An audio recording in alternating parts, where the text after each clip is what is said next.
Now if I recall correctly, there's a... what would you call it? Like a graveyard somewhere around here? Like a crematorium? No, crematorium's in Path of Exile. I'm mixing up my games again. No, there's definitely a graveyard around here, because you have to kill the rogue from the original Diablo, who is now going by Bloodraven. It's amazing how much of Diablo 2 I still remember, and then there are things that would be really useful to remember, like say half my schooling, university and below, that I would love to remember, and I don't. But no, Diablo 2 lore, that I remember. These gold piles barely seem worth picking up. But I remember there are 2 exits to this area. Yes, going into the stony field is one option, but I want to go into the crematorium, not the crematorium, the graveyard. I want to go to the graveyard, not the crematorium. Not unless I'm gonna close Diablo 2 and then open up Path of Exile and run some maps. That's something they've added as a part of Path of Diablo. They have added maps. I'm not sure how they work, other than they're called relics in this incarnation.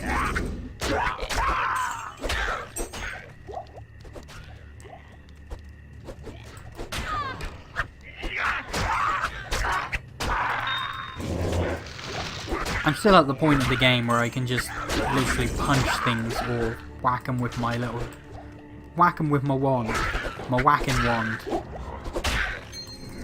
Pay no attention to how dirty that sounded. I'm not seeing a use for these stamina potions, as the mod has drastically increased the amount of stamina that lower level players have.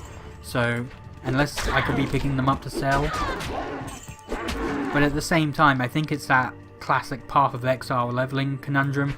Why pick up absolutely anything when that time spent picking stuff up, you could just be running on and getting better stuff.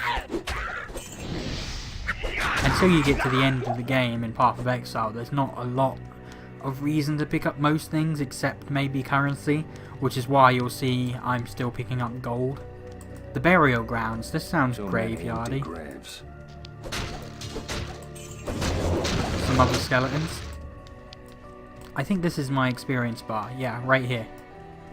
That's an experience bar. So, and this, I believe, yes, is Bloodraven.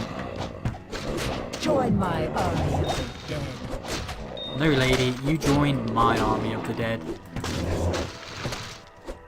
All I'm gonna do is circle and occasionally resummon.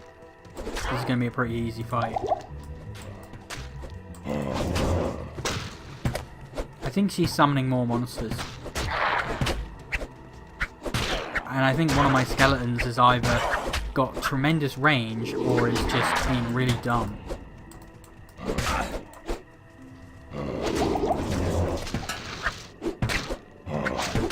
But I think we're winning.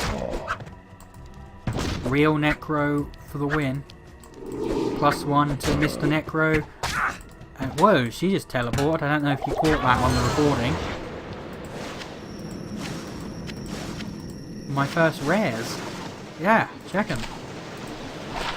And this is oh, this gives me a cursing ability by holding it. This head in a jar. That's not gross at all. But I'm sure there's exactly that in Path of Exile. Oh, that's interesting. I cast spells when I get hit. I don't know if that was a part of the old Diablo. It certainly can't have been part of the old Diablo. So there are new mods and things in play, because look, you can cast a curse on striking. Items-based skills used to be very rare, if I recall correctly, in the original Diablo. Diablo 2, the unmodded vanilla Diablo 2. Hey, I leveled up. Those first levels came very quickly and I felt, hey, this guy's a rare. Ashwood the Slayer. We can all gang up on him. Those first levels came very quickly and I felt the slowdown for that last level. so I don't think they're going to be coming as easily as they were before. I'm not quite level enough to get Clay Golem, but did it always slow the target? I don't know. I still don't know whether to jump into some of these other skills. I mean, there are synergies at play here. I should probably be fixating on one skill. These sorts of games really reward mastery over, and of course I do want more skeletons. Yes, I got 4 now. Yes, these games really reward mastery.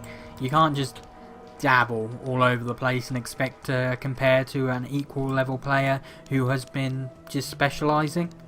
You have to specialise. It's the case in Path of Exile as well. It's the case in Dungeons and Dragons as well. You can't go all over the place and expect to be as powerful as a player who is just focusing on the same thing. And I think that's where it comes from. D&D is responsible for a lot of the tropes and tropes and style of RPG gameplay.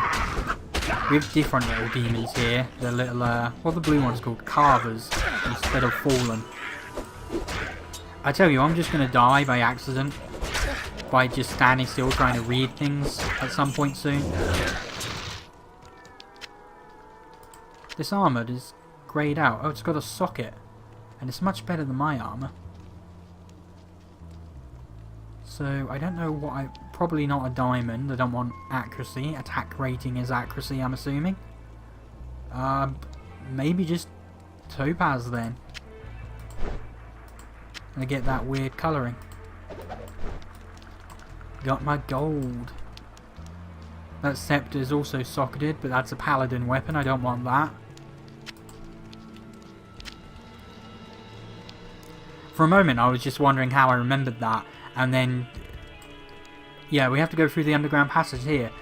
And there was an underground passage in Path of Exile as well in the first act.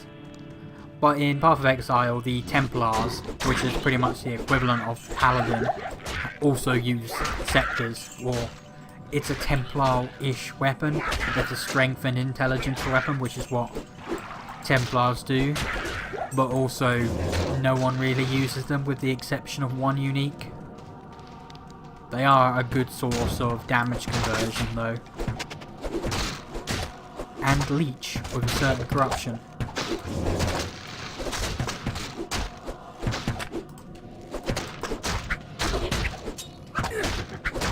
Did I cause that poison or did one of my skeletons? I don't really know here. What I need to do is set up this amplify damage on my other hotkey. That's the word. Couldn't think of it. You can't have multiple skills at once, but you can change the skill on your right click. So now I can amplify the damage that they're taking. Get that amplified damage.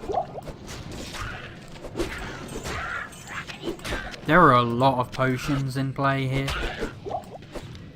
I don't know if using a skill on an enemy indicates to my minions that they should attack that one. I believe in Path of Exile it does.